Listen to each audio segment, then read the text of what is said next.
All right. How's that? Good call. Good call. Good call. I am starting over. And yeah. So can you hear me now?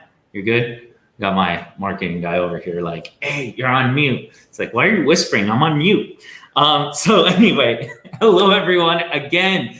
I am George Chias, the Chief Technology Officer here at Scythe, and I'm so excited that you can be here with us today as we debut Scythe version 3.2. We just released it, so we're going to spend the next few minutes talking about it, talking about its features, demoing the features, right? Because that's how we roll. And of course, ask me anything. Ask me things on here. Thank you for Mike, and I didn't see briefly who mentioned that there's no sound, so I appreciate you. Thank you very much. So what are we going to talk about? We're going to talk about Scythe. We are excited to show you what we've been working on for the last couple months, all based on customer feedback. But first, if you've never heard of Scythe before, let me give you a quick TLDR of what Scythe is. Scythe is an enterprise-grade platform for performing adversary emulation. It's an enterprise-grade command and control framework. It allows you to create custom, controlled, what we call synthetic malware very, very easily. You access your platform through a web app, you create a new campaign, you select whether you're building this campaign for Windows, Linux, or Mac. You then can automate a lot of adversary behaviors. We do a lot of work with cyber threat intelligence analysts, with forensic experts, and understand how malicious threat actors are working to then be able to give out these adversary emulation plans so you can test yourself. And we do emulation, which is very important. We run in user land. We run in enterprise. You double click it, or you run it with run DLL32 or any other method that you want to execute it. And it has user privileges, just like real malware would in your environment. But it's completely on premise. You get the install and you install this platform wherever you would like. It's not software as a service. We don't want your shells connecting back to us. No thanks. You can keep your shells. And the whole point of it is to create attack chains. An attack chain is an adversary behavior. It's a number of TTPs, tactics, techniques, and procedures. And we can automate those so that we can consistently execute those behaviors over and over. Because if anyone has done defense, hi blue team, we love our blue teamers. What do you have to do? You run the same behavior multiple times as you ensure that you're logging things locally, you're sending it to your log aggregator, you have some sort of security analytics, and then some alert pops up. Then you're also training your people so that they follow a process and respond. That's what Scythe allows you to do. After you did all that work in detection engineering, you want to ensure that those security controls continually work so you can run, again, consistently and reliably those same behaviors over and over. If you're evaluating any new security technology, you can run these same adversary behaviors there in a lab environment, see which EDR has the capability to detect various behaviors a little more. But also allows your blue team to identify where they have blind spots, where they might need to focus a little more detection engineering to be able to catch and respond to adversaries much quicker. And by no means do we say we automate a red team, right? You can't do that. You can't automate a red team because red teams are people. People think, and that is what we need red teamers to do. We need them thinking of new ways and new TTPs, not repeating the same ones or things that are known, right? You find a new method of doing something, you build it out, you automate it, you don't continually repeat the same thing, hands on keyboard, right? And then, of course, you measure and improve the response time of people and process once you have those security controls in place, because your people are your best line of defense, right? Not throwing technology at the problem, we need people. So some of the capabilities that Scythe comes with, it's an enterprise-grade command and control server, which means that it listens in a variety of different protocols. You can communicate with heartbeats out. Some people call these beacons over HTTP, HTTPS, DNS, SMB, Twitter, and steganography. You can then automate. You can create these automated kill chains, these automated attack chains for Windows, Linux, and Mac, and then those will execute consistently. Now, you still get a shell. So don't think that, oh, this just runs automated and you don't get your shell. Of course, you can still do things manually with your shell. That's not going to be a problem either.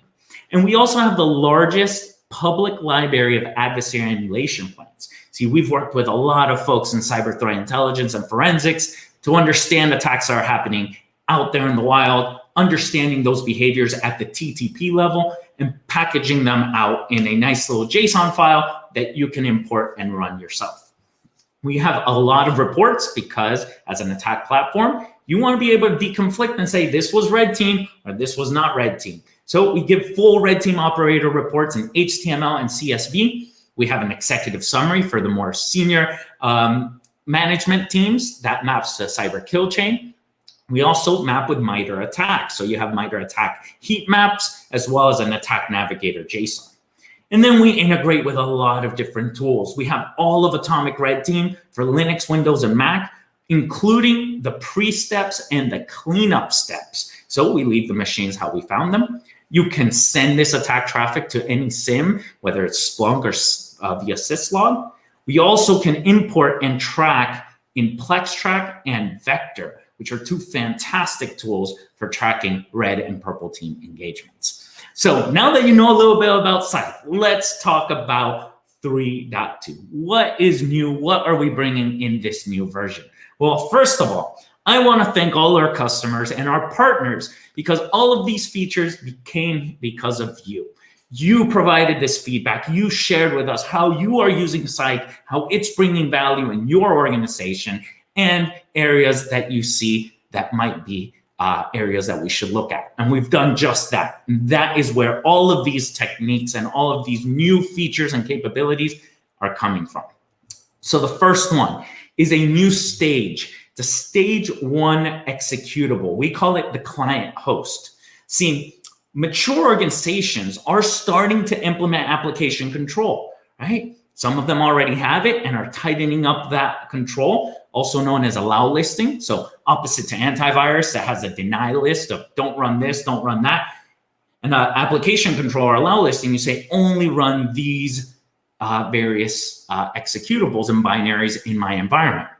And all of our customers operate under assumed breach, right? They hire red team and people, they hire pen testers to go and try to gain initial access, to do phishing, right? That is something that will always evolve and something that's very hard to automate. But once you get into the environment, you want to execute your code. So instead of fighting against your antivirus or EDR for execution, why not allow list the initial execution so that you can run other campaigns and other adversary behaviors and focus on detecting those behaviors, right? That's the whole assumed breach process. So we have released the client host, also known as a stage 1 executable. This is a single binary that can be used to start other campaigns and threats, and it doesn't change. So you can allow list it, and or you can even sign it with your organization's code signing certificate. Now, that might sound scary because what if this gets out? Well, we've implemented and followed operational security. So we actually sign these as well. So any client host can only connect to the specified Scythe instance. So one of our client A's client hosts cannot connect to client B's server. So we've done a little bit of work there. Let me jump over and just demo this out for you. So this is our demo instance of 3.2 that we've been working hard setting up here to show you today. Might look very similar, but over here on the left, you might see this utilities. When we click on utilities, you see the Scythe client host. A client host is a stage 1 executable that downloads and invokes the Scythe client in its process address space. Allow listing the downloaded Scythe client in your environment or signing it. You sign that over here on the key store. You can actually upload your certificate and have it signed. So you can download this both in 32-bit or 64-bit.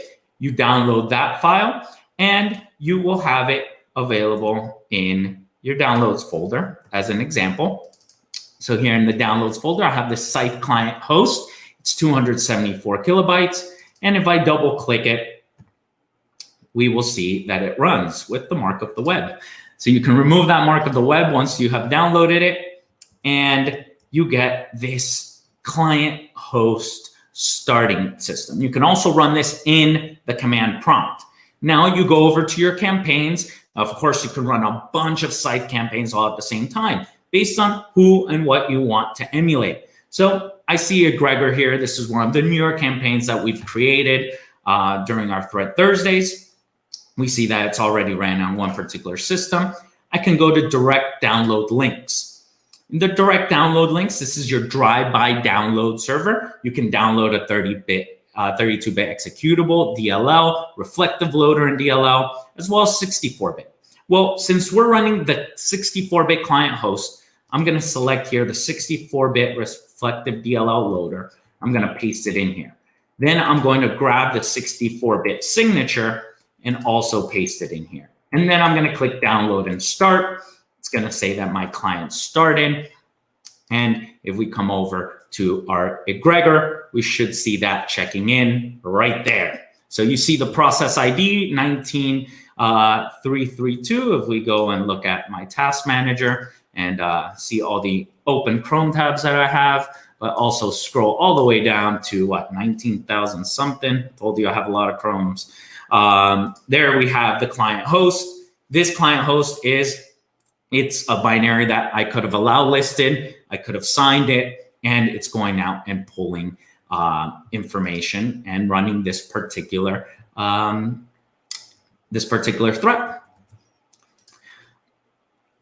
Next up, we have updated our Attack Navigator JSON to the latest version of Attack, which is version 8, but also the latest version of Attack Navigator. So any of your reports, you can download what occurred in JSON. JSON allows you to manipulate it in a number of different ways, but we've also added a new report. And this comes after the work that MITRE did to map Attack with NIST 800. So here's a screenshot of what that looks like. But as you know, I don't like screenshots. I like doing things live. So Attack Navigator is hosted out on GitHub. You can also build your own instance and track it internally. You go update from local. And since we were showing egregor, we'll actually show two. We'll show first the Attack Navigator for egregor. There we see everything that occurred, everything that egregor did. Nice little plan. The red shows what worked. And we can also reload this and bring in the NIST 800 one. So we select the NIST 800, and here we now have the same exact things that occurred, but with NIST mapping. So this is NIST 853 R5. You see the mitigations for this. And this is great because as you build detections and you build reports, you'll be able to pull from here. Next up, you can now create your own techniques after you do them once, right? So we want to build a future-proofed platform here that allows you to import and create your own modules, your own threats, and now your own methods and procedures of doing techniques. So to start, many of you know you can create your own custom modules with our SDK. Our engineers have done a fantastic job, and they've done something really cool. You can land on a system and load the Python 3 runtime into memory. We all like Python, right? You like Python. I know you like Python. We have a bunch of tools in Python. We can now port those over to Scythe. And even though the target system does not have Python, we can load Python 3 into runtime to then execute our code. That's possible with our SDK, which is available right now on our GitHub. You can also create custom threats. This is a feature that we've been able to do for some time. I'll show you how to do that shortly. But now you can also save and have your custom techniques. So let's jump back into our live demo. First, our SDK is called Module Buster. Module Buster allows you to create modules in Windows, Mac, and Linux, either in native code or in Python. You can create capability modules or communication modules and upload those to our marketplace, which is an app store for TTPs, if you will.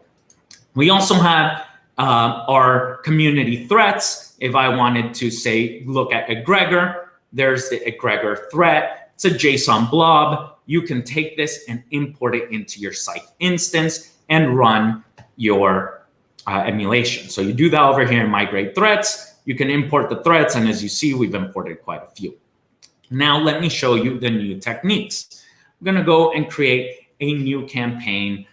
First, we'll call this live demo gods be nice. All right, we'll go with Windows, HTTPS, your usual. And then we go into our automation page. In our automation page, we can load the Python 3 runtime into memory, as I mentioned. That'll load Python 3, and that enables a number of our modules, which are awesome. We have Kerberos. Shout out to Tim Medine, who wrote this. He discovered and invented Kerberosting, if you will. So he built this module out, and there's a few other modules here.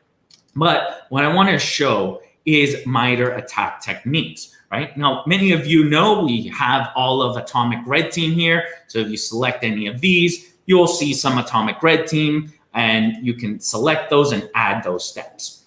But you couldn't really modify those. Now you can. So I wrote one for PowerShell. So I click on PowerShell, we see one that I created. It has a little Scythe module there, and you can create your own exercises. So this is for testing detection of PowerShell.exe and encoding.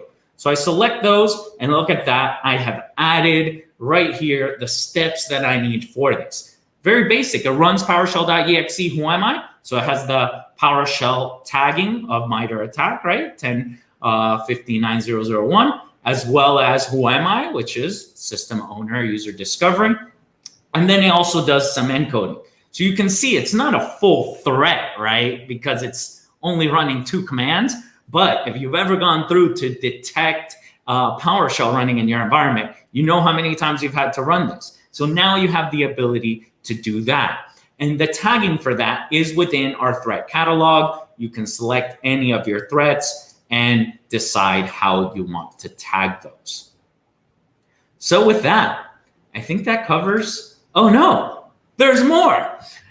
Other new features. So our enterprise customers requested this one, single sign-on. They want to sign into their attack platform using their single sign-on solution. In this case, they requested it with OpenID Connect, and that has now been enabled, and you can now log in to your Scythe platform using SSO.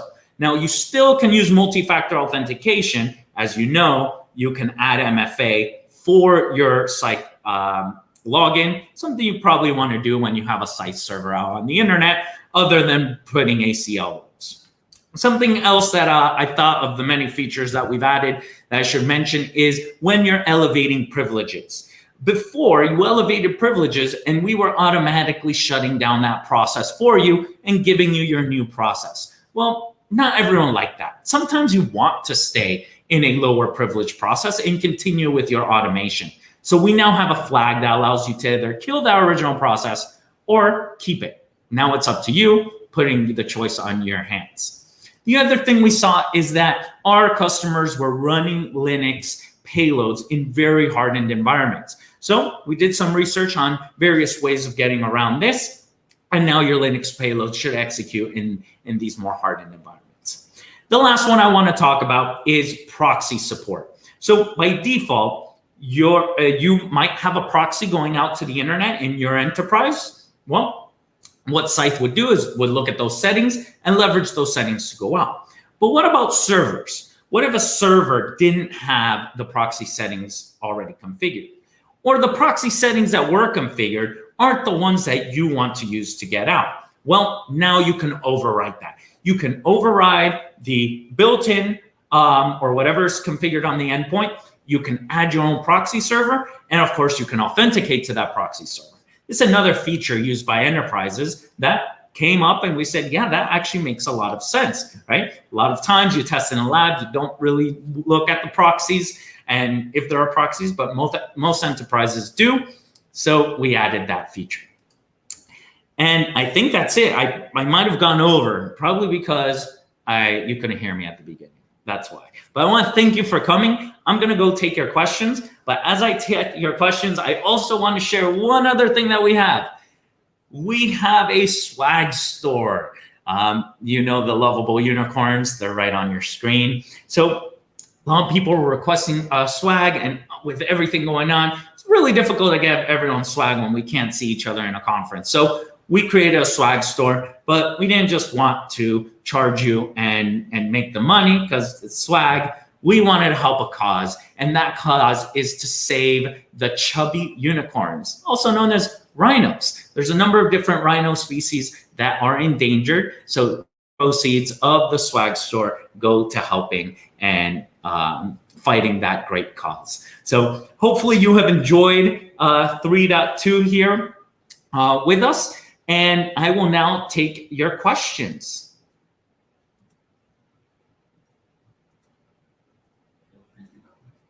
Feel free to comment. Where am I? Over here. StreamYard. There we go. All right. Look at that. Eduardo Monteiro, Dante. Hi, all. Hi, Mike.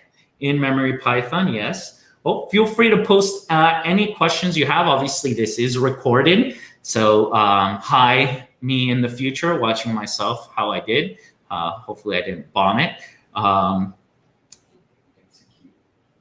Can you execute any Python 3 scripts on the fly with the in-memory Python module? No, you have to build your Python script into a module, and you can side load that module. You don't have to. Some people think that you have to show that and put that up on the marketplace. You can actually side load it. You enable developer mode. It's very easy. You don't have to jailbreak your Scythe instance. But you go to modules, and then you can upload your modules without ever sharing it. Or you can download modules from the marketplace and then run those. But yes, you do need to have them in the Scythe SDK to be able to run them. It's not something you run on the fly.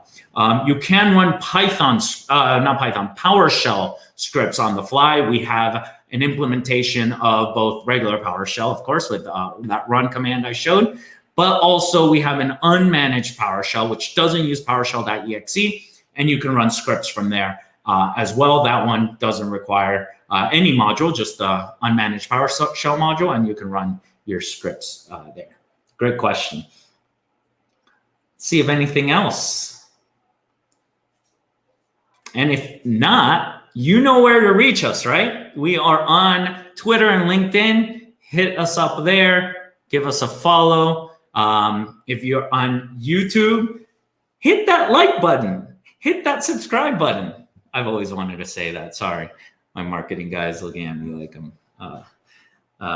yeah. Can the Scythe client host be injected as a DLL into other processes? So the DLL, it's actually a great question. Can it be injected? I would think not. And the reason why not is because that needs to be code signed. So when you build out the client host, we don't want this getting out there and being used maliciously against other organizations or hospitals and things like that. So you do have to sign that. It's a very basic certificate dance, if you will, where you generate a certificate, send it to us, we do our thing, we send it back to you. And that's how that works. So yeah, I don't think that's possible. I will ask our engineering team, but based on what I know, I don't believe you can inject that DLL, the client host DLL, into other processes. Can you inject the other DLL? Yeah, probably. So you still have the stage twos. So you have 32-bit and 64-bit executables and DLLs that you can run just by double clicking it, or with WMIC or PSXX or PowerShell, right? Any way you want to execute that you can definitely do. And yeah, Edward said it. That's why, see, I forgot exactly. It's don't forget to smash that like button. And thanks to everyone that came out. Really appreciate it. Again, this is recorded. So if you have any questions, follow us on Twitter at George Orchias, also on LinkedIn and Scythe.io. We're here for you, and hope that you enjoy 3.2. Let us know any feedback that you have, because as you saw, we listen to our customers and we build what they request and want to continue to be innovative like that. So thanks again. Have a wonderful day, and we'll see you soon.